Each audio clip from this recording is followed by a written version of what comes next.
Srinivas advocate साहब, अलाउद्दीन अंसारी साहब, वलीउर रहमान साहब एडवोकेट, मोहतरम सामईन, जिंदगी में पहली मरतबा मैं किसी मीटिंग में लेट आया।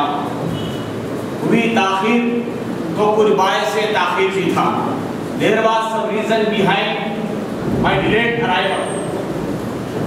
कुछ मेहमान घर पे आ गए थे। इस डेट से आने के लिए मैं मुंतज़िमीन जलसा से और हाज़िरीन जलसा से माफी चाहता हूँ। मेरे दोस्तों, अगर आपने हिंदुस्तान की आज़ादी की तारीख पढ़ी है तो आपको मालूम होगा कि आज़ादी के जंग के जो हीरो थे और उन हीरोज में जो सबसे बड़ी शख्सियत थी महात्मा गांधी जी की, वो वकील थे। पंडित जवाहरलाल नेहरू जो बाद में वजीर आजम बने वो भी वकील थे। सरदार पटेल जो हुकूमत हिंद के पहले वजीर दाखिला बने वो भी वकील थे। इस तरह तारीख हमें बतलाती है कि जिद्दोजहद आज़ादी में या ये कि किसी भी स्ट्रगल में जब वकील शामिल हो जाते हैं तो वो स्ट्रगल कामयाब होता है। मैं तमाम वकीला साहिबान से और प्रोफेसर वैद्य कुमार साहब के सामने ये बात बिला खौफ तरदीद, विदाउट फियर ऑफ कॉन्ट्रडिक्शन, ये कहना चाहता हूँ, an advocate is taller than president of India. अब आप पूछेंगे कि ऐसा कैसी बात कर रहे हैं आप, क्या हाइट में हम बड़े होते हैं? नहीं। प्रेसिडेंट ऑफ इंडिया, सदर जमहूरिया किसी मुजरिम को की सजा माफ कर सकता है, लेकिन हम उसको फांसी के फंदे से उतार सकते हैं। ये हमारे में सलाहियत है, ये हमारे। दूसरे लोग सोनिया गांधी के चप्पल उठा सकते हैं, राहुल गांधी के चमचागिरी कर सकते हैं और करोड़ों रुपया अपने ओहदों के लिए दे सकते हैं, लेकिन कोई वकील किसी की चमचागिरी नहीं कर सकता, क्योंकि उसका पेशा आजाद पेशा होता है। वकील का बैग सब लेके फिरते हैं, वकील किसी का बैग लेके नहीं फिरता। हमारी फाइल कोई लेकर नहीं फिरता। जैसे कि लोग कहते हैं कि साहब वकील साहब क्या करने वाले, हम इंसाफ दिलाने वाले हैं। श्री कृष्णा कमेटी की रिपोर्ट के 9 चैप्टर्स में से जो 8वां हिडन चैप्टर था उसको किसने आवाम के सामने लाया? वकील साहब। इसको अदालत में किसने पेश किया? जी मोहन राव एडवोकेट।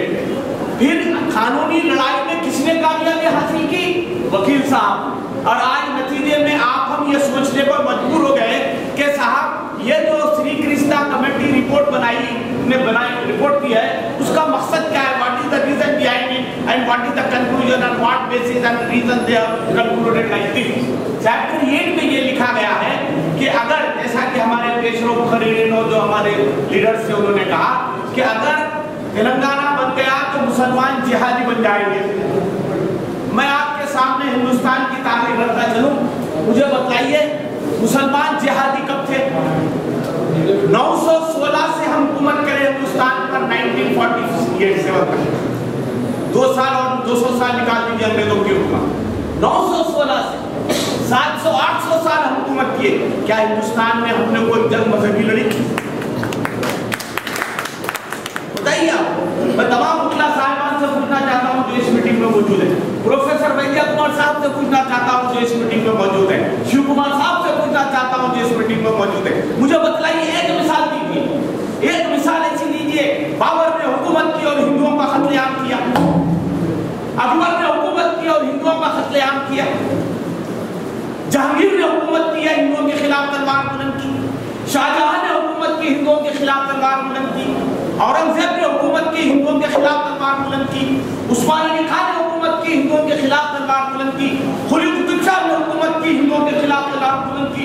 एक मिसाल मुझे बता दीजिए कि हमने हिंदू भाइयों के खिलाफ नाइंसाफी की ऐसी तलवार बुलंद की जैसे आज आंध्रा वाले हमारे भाई होते हुए हमारे खिलाफ भाइयों। और मेरी अजीज बहन, मुसलमान तो आशिक है, जिहादी नहीं हो सकते। हम आशिक हैं हिंदुस्तान की बहारों के, हम आशिक हैं हिंदुस्तान के नज़ारों के, हम आशिक हैं कश्मीर के मुज़ारों के, हम आशिक हैं गंगा और जमुना की मौजों के, हम आशिक हैं समंदर की लहरों के, हम आशिक हैं ताजमहल की खूबसूरती के, हम आशिक हैं कुतुब मीनार की बुलंदी के, हम आशिक हैं जामा मस्जिद की तक़द्दुस के, हम आशिक हैं आपके यहाँ के मंदिरों के, यहाँ के ज़मीनों के, यहाँ के पानी के, यहाँ के बागों। हमको आप जिहादी कैसे कह सकते हैं? मुझे बताइए। पाकिस्तान से जंग हुई, आप सब वाकिफ है, मैं नहीं कहता, मैं तो नहीं था वारफील्ड में, लेकिन खेमकरन की जो जंग हुई वहां के जो कमांडर थे, एरिया कमांडर, उन्होंने लिखा कि खेमकरन की जंग में पाकिस्तान के खिलाफ अगर किसी ने कामयाबी दिलाई और किसी ने पाकिस्तान के ब्रिटेन टैंकों को तबाह कर दिया तो उसका नाम हवलदार अब्दुल हमीद। सेना की जंग में हथियारों के लिए फंड की जरूरत पड़ी, टाटा भी मौजूद थे, बिरला भी मौजूद थे और बड़े बड़े कितने ताजर हैं, लखपति करोड़पति मौजूद थे, लेकिन अगर किसी ने सबसे ज्यादा अगर नेशनल डिफेंस फंड में हिस्सा लिया तो भैया जी आप वाकिफ हैं, मीर उस्मान अली खान बहादुर, एक फकीर मनी बादशाह जिसको तख्त-ओ-ताज से महरूम कर दिया गया था, वो दामन झटकता है और सुर्ख अशरफिया मिलती है, ऐसी अशरफिया गोल्ड कॉइंस जिनको कभी दुनिया ने नहीं देखा, वो अशरफिया निजाम देता है, करोड़ों रुपए के जिससे हथियार खरीदे जाते हैं और सेना की जंग में हमको कामयाबी मिलती है। मैं आपसे कहता हूं कि एक वाकया ऐसा बता दीजिए, नाइंसाफी हुई, सबके साथ हुई, हिंदू भाइयों के साथ तेलंगाना में सबसे ज्यादा नाइंसाफियां हुई और हमारे साथ भी हुई। With one stroke of pen 3500 Urdu teachers were removed from the service because they were not speaking Telugu language soon after formation of Andhra Pradesh. क्या यह नाइंसाफी नहीं? क्या यह कॉन्स्टिट्यूशनल स्टेप नहीं? क्या इसके खिलाफ हमको जिद्दोजहद नहीं करनी चाहिए थी?